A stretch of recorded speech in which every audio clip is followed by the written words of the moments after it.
Eringat dumating na yung in-order natin. Galing pa sa China. Susubukan natin at ito'y trending ngayon.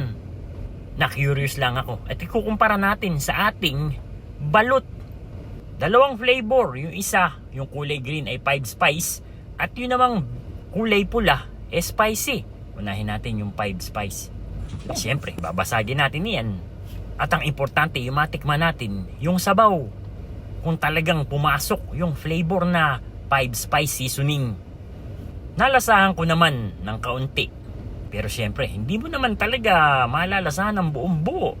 Dahil nga yan, parang ibinabad lang na gumagawa ng itlog na pula.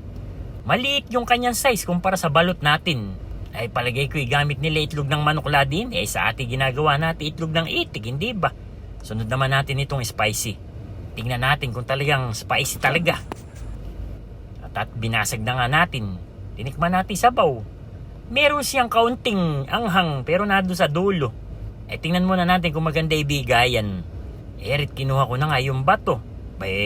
Maliit lang kumpara doon sa atin sa Pilipinas.